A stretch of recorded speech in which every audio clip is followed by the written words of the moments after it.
जय श्री राम दोस्तों, आप सभी का मेरे इस यूट्यूब चैनल में हार्दिक स्वागत है। हिंदू धर्म में दशा माता की पूजा तथा व्रत करने का विधान है। दोस्तों, दशा माता कोई और नहीं बल्कि माँ पार्वती का ही एक स्वरूप है। ऐसी मान्यता है कि जो महिलाएं ये व्रत करती हैं उनकी परेशानियां दूर हो जाती हैं और परिवार में सुख समृद्धि, शांति, सौभाग्य और धन संपत्ति बनी रहती है। दोस्तों, महिलाएं इस दिन दशा माता और पीपल की पूजा कर सौभाग्य, ऐश्वर्य, सुख, शांति और अच्छी सेहत की कामना करती हैं। दोस्तों, यह व्रत चैत्र माह के कृष्ण पक्ष की दशमी तिथि को किया जाता है। दोस्तों, आज हम इस वीडियो में दशा माता के 10 दिन में सुने जाने वाले प्रमुख कहानियों में से 10वीं और अंतिम कहानी का श्रवण करवाने जा रही हूँ। तो चलिए वीडियो शुरू करते हैं। दोस्तों, अगर आपको हमारी ये वीडियो अच्छी लगी हो तो लाइक और शेयर करें और चैनल को सब्सक्राइब करना ना भूलें और कमेंट बॉक्स में जय माता दी अवश्य लिखें। तो चलिए वीडियो शुरू करते हैं। दोस्तों, प्राचीन समय में राजा नल और दमयंती रानी सुखपूर्वक राज्य करते थे।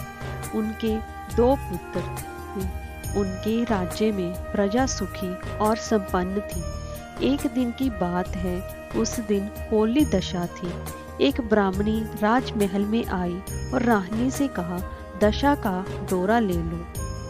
दोस्तों, बीच में दासी बोली, हाँ रानी साहिबा, आज के दिन सभी सुहागन महिलाएं दशा माता की पूजन और व्रत करती हैं तथा इस डोरे की पूजा करके गले में बांधती हैं, जिससे अपने घर में सुख समृद्धि आती है।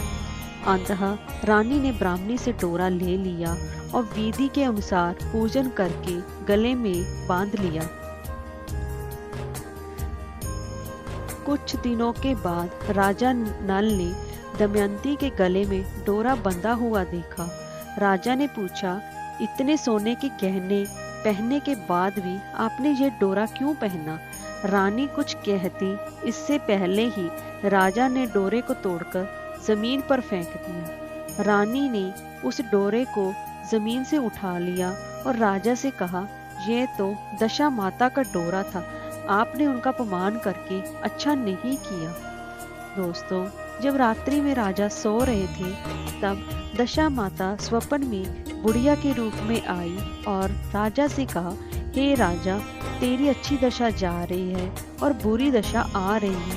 तूने मेरा अपमान करके अच्छा नहीं किया। ऐसा कहकर बुढ़िया दशा माता अंतर ध्यान हो गई। दोस्तों, अब जैसे तैसे दिन बीतते गए, वैसे वैसे कुछ ही दिनों में राजा के ठाट बाट, हाथी घोड़े, धन धान्य, सुख शांति सब कुछ नष्ट होने लगे। अब तो भूखे मरने का समय तक आ गया। एक दिन राजा ने दमयंती से कहा, तुम अपने दोनों बच्चों को लेकर अपने मायके चली जाओ। रानी ने कहा, मैं आपको छोड़कर कहीं नहीं जाऊंगी। जिस प्रकार आप रहेंगे उसी प्रकार मैं भी आपके साथ रहूंगी। तब राजा ने कहा, अपने देश को छोड़कर दूसरे देश में चले, वहां जो भी काम मिल जाएगा वही काम कर लेंगे। इस प्रकार नल दमयंती अपने देश को छोड़कर चल दिए। चलते चलते रास्ते में भील राजा का महल दिखाई दिया। वहां राजा ने अपने दोनों बच्चों को अमानत के तौर पर छोड़ दिया। आगे चले तो रास्ते में राजा के एक मित्र का गांव आया। राजा ने रानी से कहा, चलो हमारे मित्र के घर चलो। मित्र के घर पहुंचने पर उनका खूब आदर सत्कार हुआ और पकवान बनाकर भोजन कराया। मित्र ने अपने शयन कक्ष में सुलाया। उसी कमरे में मोर की आकृति की खूंटी पर मित्र की पत्नी का हीरो जड़ा कीमती हार टंगा था। मध्य रात्रि में रानी की नींद खुली तो उन्होंने देखा कि वह बेजान खूंटी हार को निगल रही है। ये देखकर रानी ने तुरंत राजा को जगाकर दिखाया और दोनों ने विचार किया कि सुबह होने पर मित्र के पूछने पर क्या जवाब देंगे। अंततः यहाँ से इसी समय चले जाना चाहिए। राजा रानी दोनों रात्रि को ही वहां से चल दिए। सुबह होने पर मित्र की पत्नी ने खूंटी पर अपना हार देखा। हार वहां पर नहीं था। तब उसने अपने पति से कहा, तुम्हारे मित्र कैसे हैं जो मेरा हार चुराकर रात्रि में ही भाग गए हैं। मित्र ने अपनी पत्नी को समझाया कि मेरा मित्र कदापि ऐसा नहीं कर सकता। धीरज रखो, कृपया उसे चोर मत कहो। आगे चलने पर राजा नल की बहन का गांव आया। राजा ने बहन के घर पहुंचाई कि तुम्हारे भाई भौजाई आए हुए हैं। खबर देने वाले से बहन ने पूछा, उनके हाल चाल कैसे हैं? वह बोला, दोनों अकेले हैं, पैदल ही आए हैं तथा वे दुखी हाल में हैं। इतनी बात सुनकर बहन थाली में कांदा रोटी रखकर भैया भाभी से मिलने आई। राजा ने तो अपने हिस्से का खा लिया, परंतु रानी ने जमीन में गाड़ दिया। चलते चलते एक नदी मिली। राजा ने नदी में से मछलियां निकालकर रानी से कहा, तुम इन मछलियों को भंजो, मैं गांव में से प्रोसा लेकर आता हूँ। गांव का नगर सेठ सभी लोगों को भोजन करा रहा था। दोस्तों, राजा गांव में गया और प्रोसा लेकर वहां से चला तो रास्ते में चील ने झपट्टा मारा तो उसका सारा भोजन नीचे गिर गया।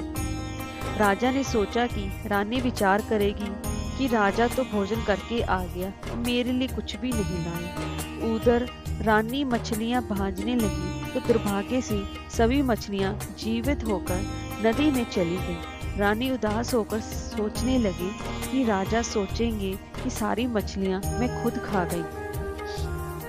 जब राजा आए तो मन ही मन समझ गए और वहां से आगे चल दिए। चलते चलते रानी के मायके का गांव आया। राजा ने कहा, तुम अपने मायके चली जाओ, वहां दासी का कोई भी काम कर लेना, मैं इसी गांव में कहीं नौकर हो जाऊंगा। इस प्रकार रानी महल में दासी का काम करने लगी और राजा तेली के घाने पर काम करने लगा। दोनों को काम करते करते बहुत दिन बीत गए। जब होली दशा का दिन आया तब सभी रानियों ने सिर धोकर स्नान किया। दासी ने भी स्नान किया। दासी ने रानियों का सिर गूंथा तो राजमाता ने कहा, मैं भी तेरा सिर गूंथ दूं। ऐसा कहकर राजमाता जब दासी का सिर गूंथ ही रही थी तब उन्होंने दासी के सिर में एक पद्म देखा। यह देखकर राजमाता की आंखें भर आई और उनकी आंखों से आंसू की बूंदें गिरने लगी। आंसू जब दासी की पीठ पर गिरे तो दासी ने पूछा, आप क्यों रो रही हैं? राजमाता ने कहा, तेरी जैसी मेरी भी बेटी है जिसके सर में भी ये पद्म था, तेरे सर में भी ये पद्म है। ये देखकर मुझे उसकी याद आ गई। तब दासी ने कहा, मैं ही आपकी बेटी हूँ। दशा माता के कोप से मेरे पूरे दिन चल रहे हैं, इसलिए यहाँ चली आई। माता ने कहा, बेटी तूने ये बात हमसे क्यों छुपाई? दासी ने कहा, माँ मैं सब कुछ बता देती तो मेरे बुरे दिन नहीं कटते।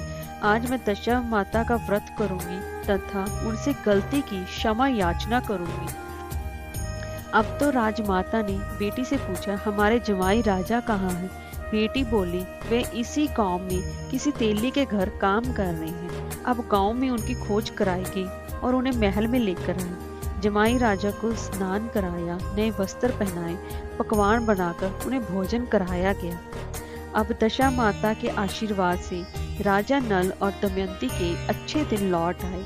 कुछ दिन वहीं बिताने के बाद अपने राज्य जाने को कहा। दमयंती के पिता ने खूब सारा धन, हाथी घोड़े आदि देकर बेटी जमाई को विदा किया। रास्ते में वही जगह आई जहाँ रानी ने मछलियों को भूना था और राजा के हाथ से चील के झपट्टा मारने से भोजन जमीन पर आ गिरा था। दोस्तों, तब राजा ने कहा, तुमने सोचा होगा कि मैंने अकेले भोजन कर लिया होगा, परंतु चील ने झपट्टा मारकर गिरा दिया था। अब रानी ने कहा, आपने सोचा होगा कि मैंने मछलियां भूनकर अकेले खा ली होंगी, परंतु वे तो जीवित होकर नदी में चली गई थी।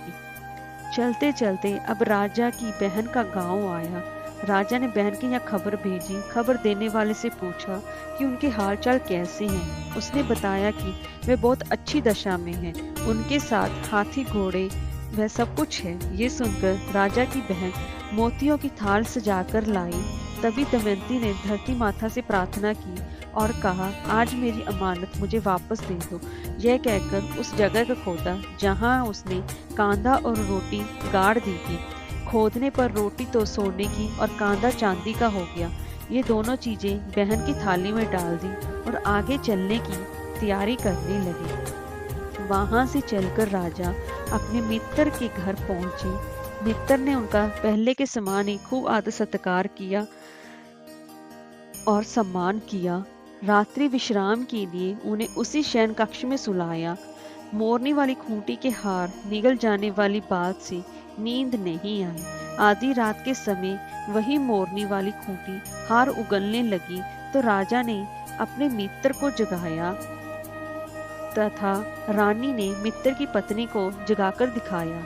आपका हार तो इसने निगल लिया था। आपने सोचा होगा कि हार हमने चुराया है। दूसरे दिन प्रातःकाल नित्य कर्म से निपटकर वहां से वे चल दिए। वे भील राजा के यहाँ पहुंचे और अपने पुत्रों को मांगा तो भील राजा ने देने से मना कर दिया। गांव के लोगों ने उन बच्चों को वापस दिलाया। नल दमयंती अपने बच्चों को लेकर अपनी राजधानी के निकट पहुंचे तो नगरवासियों ने उन्हें घोड़ी हाथी के साथ उन्हें आते हुए देखा। सभी ने बहुत प्रसन्न होकर उनका स्वागत किया तथा गाजे बाजी के साथ उन्हें महल पहुंचाया। राजा का पहले जैसा ठाट बाट हो गया था। राजा नल दमयंती पर दशा माता ने पहले कोप किया, ऐसे किसी पर मत करना और बाद में जैसी कृपा करी वैसी सब पर करना। जय माता।